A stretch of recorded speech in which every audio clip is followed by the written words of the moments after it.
Hello everyone, welcome to our channel and this is Mallikarjun Rodi. So ఈ video ఎస్పెషల్గా neat 2021 aspirants ఎవరైతే September 12 రోజు examination ఇచ్చారో వాళ్ళ కోసం. సో మనకి కీ అయితే అఫీషియల్గా ఇంకా రిలీజ్ కాలేదు, కానీ కొన్ని ఇన్స్టిట్యూషన్స్, ఫేమస్ ఇన్స్టిట్యూషన్స్ కీని రిలీజ్ చేశాయి. సో మనము కీలో చూసుకుంటే మ్యాక్సిమం ఆన్సర్స్ అన్ని సాటిస్ఫాక్టరీగా ఉన్నాయి, కానీ కొన్ని ఫ్యూ క్వశ్చన్స్ అంటే కొన్ని క్వశ్చన్స్లో మనం స్ట్రక్ అవుతున్నాం. అయితే ఆప్షన్లో 2-3 ఆప్షన్, మల్టిపుల్ ఆప్షన్ అన్న కరెక్ట్ కావచ్చు, లేదా వాళ్ళు ఇచ్చిన ఆన్సర్ రాంగ్ కావచ్చు. సో అలాంటి క్వశ్చన్స్లో చాలా ఫిల్టర్ చేసి చూస్తే మనకి కెమిస్ట్రీలో 2 క్వశ్చన్స్ కనిపిస్తున్నాయి, హైలైట్ అయ్యే క్వశ్చన్స్ 2 ఉన్నాయి. సో అలాంటి questions, bonus questions, controversial questions గురించి ఈరోజు నేను ఈ వీడియోలో డిస్కస్ చేస్తున్నాను. సో కెమిస్ట్రీలో మనకు 45 క్వశ్చన్స్ అటెంప్ట్ చేయాలి, 50 క్వశ్చన్స్ ఇచ్చారు. సో సెక్షన్ ఏలో చూసుకుంటే మనకి ఆల్మోస్ట్ మిగతా క్వశ్చన్స్ అన్నీ కూడా పర్ఫెక్ట్గా ఆన్సర్ ఇచ్చారు వేరే ఇన్స్టిట్యూషన్ కీస్లో, కానీ కొన్ని క్వశ్చన్స్ 2 క్వశ్చన్స్ అయితే ఉన్నాయి, అవి కొంచెం కాంట్రవర్సీగా ఉన్నాయి. సో ఫస్ట్ క్వశ్చన్ ఏంటి అంటే, ఫస్ట్ క్వశ్చన్ చూడండి, which of the following methods can be used to obtain highly pure metal which is liquid at room temperature, question ఏమంటున్నాడు, which of the following methods can be used to obtain highly pure metal which is liquid at room temperature అంటున్నాడు. Question లో ఏమడిగారంటే ఈ methods లో ఏ method use చేస్తే మనకి metal pure form లో రావాలి, highly pure form లో రావాలి. ఇంకొక కండిషన్ ఏమి ఇచ్చారంటే ఆ మెటల్ లిక్విడ్ అయి ఉండాలి, ఎక్కడ, రూమ్ టెంపరేచర్ దగ్గర లిక్విడ్ అయి ఉండాలి అని ఇచ్చాడు. అంటే ఏ మెటల్ అయితే లిక్విడ్, రూమ్ టెంపరేచర్ దగ్గర లిక్విడ్ ఉంటుందో ఆ మెటల్ యొక్క వెరీ హై ప్యూర్ ఫామ్, చాలా ప్యూర్ ఫామ్ మనం తీసుకురావాలి. ఇలాంటి ఈ 4 మెథడ్స్ లో ఏ మెథడ్ యూజ్ చేస్తే మనకి ప్యూర్ ఫామ్ వస్తుందో మన క్వశ్చన్ లో అడిగారు. సో యాక్చువల్గా మనము మెటలర్జీలో చదువుకున్నా, ఎక్కడైనా చదువుకున్నా మనకి 2 ప్రాసెసెస్ అయితే కనిపిస్తున్నాయి, క్రోమటోగ్రఫీ, ఎలక్ట్రోలైసిస్ అయితే రాంగ్. ఇవి 2 మెథడ్స్ మనం మెటల్ హై ప్యూర్ ఫామ్ లో ఆబ్టైన్ చేయడానికి యూజ్ చేయము, ఇదైతే అందరికి తెలిసిందే. నెక్స్ట్ 2 ఆప్షన్స్ ఏంటంటే డిస్టిలేషన్ ఇంకా జోన్ రిఫైనింగ్. చాలా మంది కన్ఫ్యూజ్ అవుతున్నారు. Maximum students 90% of students distillation పెట్టారు, 10% ఆఫ్ స్టూడెంట్స్ జోన్ రిఫైనింగ్ కూడా పెట్టారు. డిస్టిలేషన్ పెట్టారు, జోన్ రిఫైనింగ్ పెట్టారు. సరే ఇవి 2 ఆన్సర్స్ కరెక్టా, 2 తప్ప, మరి 2 కూడా మనం కీలో ఇంక్లూడ్ చేయొచ్చా? యాక్చువల్గా కీ ఎలా ఉండబోతుంది, ఎలా ఉంటుంది అని చెప్దాం. ఫస్ట్ అసలు ఈ రెండిట్లో ఏది కరెక్ట్ అని చెప్పే ముందు మనం ప్రాసెస్ ఎందుకు ఈ రెండిట్లో కాంట్రవర్సీ వస్తుందో చూద్దాం. డిస్టిలేషన్ అనేది ప్యూర్ ఫామ్ ఆఫ్ మెటల్ ని ఆబ్టైన్ చేయడానికి యూజ్ చేసే ప్రాసెస్, అది డెఫినెట్ గా కరెక్ట్. ఇక్కడ ఏమన్నాడు, ప్యూర్ ఫామ్ అన్నాడు. సరే సార్, ప్యూర్ ఫామ్ అని యూజ్ చేశాను. ఇంకా లిక్విడ్ అట్ రూమ్ టెంపరేచర్ అంటే డిస్టిలేషన్ కి ఎగ్జాంపుల్స్ ఎన్సీఆర్టీ లో ఏమేమి ఇచ్చాడు, జింక్ ఇంకా మెర్క్యూరీ అన్నాడు. జింక్ ఇంకా మెర్క్యూరీ ప్యూర్ ఫామ్ లో డిస్టిలేషన్ ద్వారా ఆబ్టైన్ అయితే. సార్ మరి zinc liquid at room temperature, mercury liquid at room temperature అంటే ఆన్సర్ ఈజ్ ఎస్ కదా. లిక్విడ్ రూమ్ టెంపరేచర్ ఎంత, 25 degrees Celsius. 25 degrees Celsius దగ్గర మెర్క్యూరీని చూస్తే అది లిక్విడ్ లాగా ఉంటుంది, జింక్ని చూసిన అది లిక్విడ్ లాగా ఉంటుంది. సో ఇవి 2 మెటల్స్ మనం డిస్టిలేషన్ ద్వారా తెచ్చుకోవచ్చు, కానీ ఎలాంటి ఫామ్ తెచ్చుకోవచ్చు, ప్యూర్ ఫామ్ తెచ్చుకోవచ్చు, not highly pure form. Highly pure form అని క్వశ్చన్ లో ఇచ్చాడు, అందుకే నేను ఇక్కడ సర్కిల్ చేశాను. హైలీ ప్యూర్ అంటే very very very pure, maximum 99.99% pure form of the metal ఉండాలి అన్నాడు. సో డిస్టిలేషన్ లో మనం జస్ట్ ప్యూర్ ఫామ్ అని చదువుతాం, హైలీ ప్యూర్ ఫామ్ అని చదవం. Next zone refining. Zone refining కూడా సార్ కావచ్చా ఆన్సర్ అంటే yes, it can be zone refining also. Zone refining sir మరి వేటికి యూజ్ చేశారంటే 13 గ్రూప్ ఎలిమెంట్స్ కి యూజ్ చేశారు. Boron, aluminium, gallium, indium, germanium, వీటికి యూజ్ చేశారు. మరి బోరాన్, అల్యూమినియం, ఇండియం, జర్మానియం అయితే రూమ్ టెంపరేచర్ దగ్గర లిక్విడ్ ఉండవు. సార్ మరి ఇవి కాదు.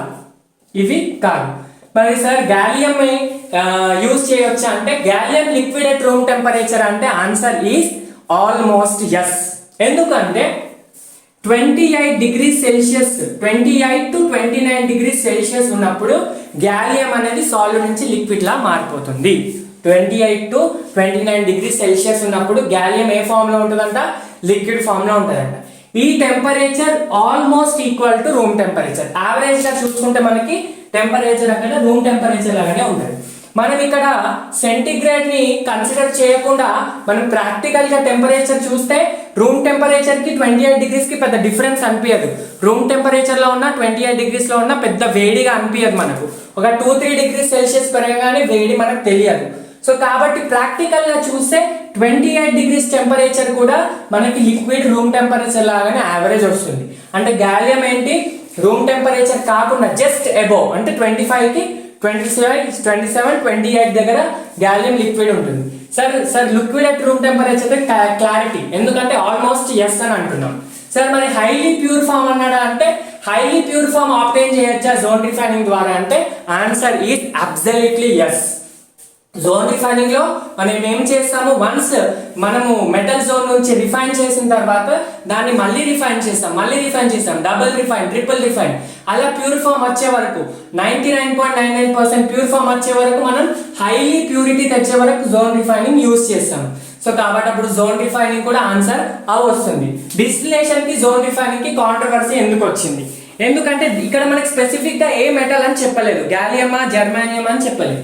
గ్యాలియం అని చెప్తే డిస్టిలేషన్ అని చెప్పేవాళ్ళు, మరి జర్మానియం, సిలికాన్, అల్యూమినియం అని చెప్తే మనం అప్పుడు డిస్టిలేషన్ అని చెప్పేవాళ్ళం. కానీ ఇక్కడ మెటల్ మనకి ఇవ్వలేదు, హైలీ ప్యూరిటీ అని ఇచ్చాడు, ఇంకా హైలీ ప్యూర్ అన్న వర్డ్ ఇచ్చాడు కాబట్టి మనకి రెండింటి ఆన్సర్ లో కాంట్రవర్సీ వస్తుంది.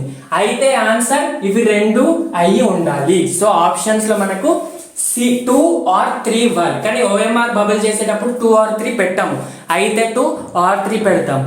ఇక్కడ జోన్ రిఫైనింగ్ ఎందుకు ఆన్సర్ అంటున్నాం అంటే ఎన్సీఆర్టీలో లేకుండా కొంచెం మీరు ఎక్స్టెండెడ్ మెటీరియల్స్ చదివారు అనుకోండి, జోన్ రిఫైనింగ్ ఆన్సర్ ఉంటుంది. హైలీ ప్యూరిటీ అన్న వర్డ్ యూజ్ చేశాడు, which is liquid at room temperature అంటే gallium is almost liquid at room temperature. Room temperature దగ్గర చూసారనుకోండి ఒక తీగ లాగా సాగుతుంది గాలియం, అదే కొంచెం 28 దగ్గర చూస్తే ఆల్మోస్ట్ లిక్విడ్ వచ్చేస్తుంది. కాబట్టి ఇక్కడ 2 కండిషన్స్ ని 99% జోన్ రిఫైనింగ్ సాటిస్ఫై చేసింది కాబట్టి ఈ ఆన్సర్ కరెక్ట్ ఉంటుంది. డిస్టిలేషన్ కూడా కరెక్ట్ ఉంటుంది, కాకపోతే డిస్టిలేషన్ లో మనం ప్యూర్ ఫామ్ యూజ్ చేస్తాం, హైలీ ప్యూర్ ఫామ్ కాదు. Highly pure form zone refining, కాబట్టి ఆన్సర్ ఇది చాలా కొంచెం ఎక్స్ట్రా నాలెడ్జ్ పెట్టి చదివితే జోన్ రిఫైనింగ్ కరెక్ట్ ఆన్సర్. కానీ మనకి ఇక్కడ రెండింటిలో క్లారిటీ ఇవ్వలేదు కాబట్టి ఆన్సర్ డిస్టిలేషన్ ఇంకా జోన్ రిఫైనింగ్ రెండు కూడా ఉండొచ్చు. సో ఈ క్వశ్చన్ మనకు బోనస్ వచ్చే ఛాన్స్ ఉంది. బోనస్ అంటే మీనింగ్ ఏంటి, డెఫినెట్ గా మీకు ఆ ఆన్సర్ తప్పకుండా వస్తుంది. ఈ ఆప్షన్ ఏది పెట్టినా పెట్టకుండా అందరికి మార్క్స్ +4 మార్క్స్ వచ్చే ఛాన్స్ ఉంది. నెక్స్ట్ క్వశ్చన్ వచ్చేసి among the following alkaline earth metal halide one which is covalent and soluble in organic solvent. ఇచ్చిన క్వశ్చన్ లో which of the following alkaline earth metal halide is covalent and soluble అని అడుగుతున్నాడు. అది covalent అయి ఉండాలి, అది soluble in organic solvents అయి ఉండాలి. So first of all covalent ఏది చూద్దాం. Strontium chloride, magnesium chloride, calcium chloride, ఇవి మూడు కూడా అయానిక్ హాలైడ్స్ అన్నమాట. మనం ఆల్రెడీ తెలుసుకున్నాం beryllium, magnesium, calcium, strontium, barium, radium, ఇవన్నీ కూడా ఆల్కలైన్ ఎర్త్ మెటల్ లో second year 2A group elements. So మనము డౌన్ ద గ్రూప్ వెళ్ళిన కొద్దీ అయానిక్ నేచర్ పెరుగుతుంది, ఎందుకంటే మనకి పోలరైజింగ్ పవర్ తగ్గుతుంది అండ్ సైజ్ పెరుగుతుంది కాబట్టి it is able to donate the electron easily. Ion cation అంటే ఏంటి, ఎలక్ట్రాన్ ని డొనేట్ చేయాలి. సైజ్ పెరిగిన కొద్దీ దాని న్యూక్లియర్ చార్జ్ తగ్గుతుంది కాబట్టి ఈజీగా ఎలక్ట్రాన్ డొనేట్ చేస్తుంది. సో బెరిలియం తక్కువ డొనేట్ చేస్తుంది, దానికి సైజ్ తక్కువ ఉంటుంది, పోలరైజింగ్ పవర్ ఎక్కువ ఉంటుంది కాబట్టి కోవాలెంట్ నేచర్ ఉంటుంది. మిగతా అన్ని కూడా ionic nature. So first condition అయితే సాటిస్ఫైడ్ బై బెరిలియం, మిగతాయి మాత్రం కోవాలెంట్ కాదు. And soluble in organic solvent. Beryllium chloride is soluble in organic solvent. Definitely గా మనకి NCERT లో స్టేట్మెంట్ ఇచ్చారు, beryllium halides are essentially covalent and soluble in organic solvents అని ఇచ్చారు. This is correct. సార్ మరి కాంట్రవర్సీ ఎక్కడ వస్తుంది మనకి అంటే ఇక్కడ వస్తుంది. ఆల్కలైన్ ఎర్త్ మెటల్ హాలైడ్స్ అన్నాడు. 2A గ్రూప్ ఎలిమెంట్స్ లో beryllium, magnesium, calcium, strontium, barium, radium వస్తాయి. ఇవన్నీ కూడా ఆల్కలైన్ ఎర్త్ మెటల్స్ కావు. Magnesium, calcium, strontium, barium, radium మాత్రమే alkaline. Beryllium is Beryllium is not an alkaline earth metal because it will not form basic hydroxides. Alkaline అంటే meaning basic hydroxide form చేస్తే దానికి alkaline earth metal అనాలి. కానీ beryllium form చేయట్లేదు basic because it forms amphoteric hydroxides అన్నమాట. అంటే అది acid తో రియాక్ట్ అవుతుంది, బేస్ తో రియాక్ట్ అవుతుంది. ఇక్కడ మనకి ఎన్సీఆర్టీ లో డైరెక్ట్ స్టేట్మెంట్ ఇచ్చారు, these except beryllium are known as alkaline earth metals. అంటే బెరిలియం ఆల్కలైన్ ఎర్త్ మెటల్ కాదు, వాటి హ్యాలైడ్స్ కూడా ఆల్కలైన్ ఎర్త్ మెటల్ హ్యాలైడ్స్ కాదు. So statement alkaline earth metals వచ్చినప్పుడు ఆన్సర్ ఈ మూడిట్లో ఉండాలి, స్ట్రాన్షియం, మెగ్నీషియం, కాల్షియంలో. కానీ మళ్ళీ కోవలెంట్ అంటున్నాడు. కోవలెంట్ అయితే ఇవి మూడు కూడా కావు, ఇవి మూడు ionic. So answer beryllium chloride కావడానికి ఛాన్సెస్ తక్కువ, ఎందుకంటే ఆల్కలైన్ ఎర్త్ మెటల్ అది కాదు. కాబట్టి ఆన్సర్ మనకి ఈ మూడు కూడా అయానిక్ కాబట్టి ఈ మూడు కూడా కాదు. సో ఇలాంటి దానికి మనకి బోనస్ ఇస్తారు. బోనస్ అంటే +4 మార్క్స్ ఇవ్వడానికి ఛాన్సెస్ ఎక్కువ ఉన్నాయి. కండిషన్ ఒకవేళ ఆల్కలైన్ ఎర్త్ మెటల్ అయితే డెఫినెట్ గా without any doubt beryllium chloride అని చెప్పొచ్చు. కానీ ఇది ఆల్కలైన్ ఎర్త్ మెటల్ కాదు కాబట్టి దీని హ్యాలైడ్ కూడా ఆల్కలైన్ ఎర్త్ మెటల్ హ్యాలైడ్ కాదు. సో ఇలాంటి దానికి బోనస్ అంటే +4 మార్క్స్ ఇవ్వడానికి ఛాన్సెస్ ఉన్నాయి. సో ఈ 2 క్వశ్చన్స్ కి +8 మార్క్స్ ఇవ్వడానికి మాక్సిమం ఛాన్సెస్ ఉన్నాయి.